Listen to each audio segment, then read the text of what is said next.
Tonight is Halloween, and while you're outside taking the kids or the grandkids around trick-or-treating, take a moment to enjoy the night sky. Yeah, soon scientists are expecting a stellar explosion some 3,000 light years away to wake a dead star. Doesn't it sound like the theme to kind of a movie? But yeah, it's actually going to happen. So here to tell us about zombie stars, what they are, why we should keep an eye out for the night sky, NASA astrophysicist Dr. Charity Woodrum. This sounds so cool.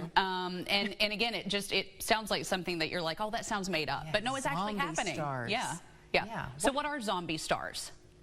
Yeah, so zombie stars are just, nicknames basically for various types of dead stars. And the one we're talking about today in particular is what's called T Corona Borealis.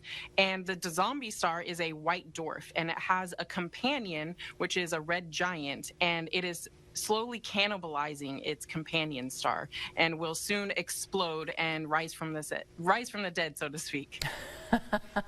So why is there so much interest in this? Let's see if I can say it right. T Corona Borealis. Good job.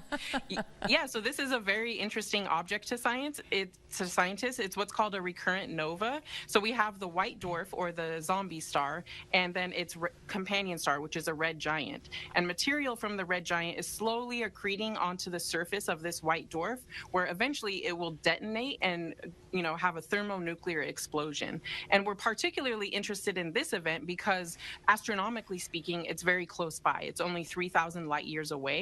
So we'll be able to observe it in unprecedented detail with our space telescopes here at NASA, as well as ground-based telescopes all over the world, and answer some of our open questions about how stars are born and how they eventually die like this. So there was a lot of talk that this may happen last month in September. Why hasn't it happened yet? Yes, so that prediction was based on past behavior. So the last time that it exploded was back in 1946, so that's why it's called a recurrent nova. It exploded in 1946, and for a year prior to that explosion, the system started dimming in light before it exploded. And so when we observed that the system started dimming again, we knew that it was going to explode soon, but it's difficult to pin down just exactly when that will happen. But we do expect it to happen soon. Okay, so what do scientists hope to learn by viewing this event?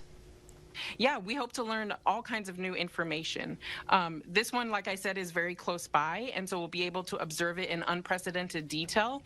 Also, our technology has advanced significantly since 1946, so we'll be able to observe it across all wavelengths of light, for example, with the Fermi Gamma Ray Space Telescope and, in optical light as well as radio light. And looking at it in all of these different wavelengths will give us different information about how these stars explode like this. And, for example, one open question is, as I told you, it dims for a year before it explodes, and we don't understand why it dims like that. And so that's one of the open questions we're hoping to answer. Now, will there be any indications that this is about to happen? Like, are we able to watch it with you when this happens, or are we going to see it later once it's already occurred? So we will notify everyone when it happens on NASA Universe, but on all of our social media at NASA Universe. But also, to get prepared, I would say go out and look up at the night sky and towards the direction of the west where Corona Borealis is. And you can even use an app on your phone to find where Corona Borealis is. And just get familiar with what the night sky looks like in that direction. And eventually you'll be out there one night and you'll be able to see what appears like a new star. And we'll certainly notify everyone at NASA Universe. And so you can even take before and after pictures with your iPhone. Ooh, neat. So what are you most excited about with this event? I'm excited about it personally because I've never seen a nova before. As an astrophysicist, I'm excited because we have a lot of open questions about our universe, and in some way, all of these questions are connected to each other. So even though I don't study stars, I study, galaxies with the James Webb Space Telescope here at NASA.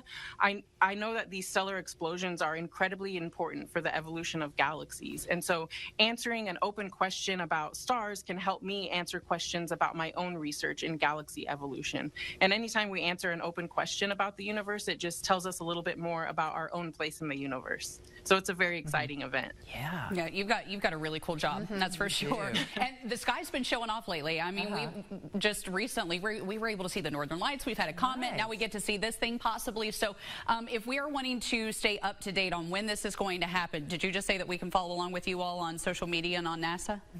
Yes, please follow us on @NASA Universe on all of our social media, and also keep up to date with other astrophysical phenomenon that are happening.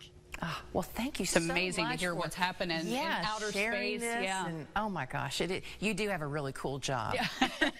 Thank you. Yeah, it's my dream job. So. Oh, awesome. Thank you so much. We've appreciated talking with you, and we can't wait to see this happen. Thank you, and happy Absolutely. Halloween. Oh, same to you. Thank you. All right, trick or treat.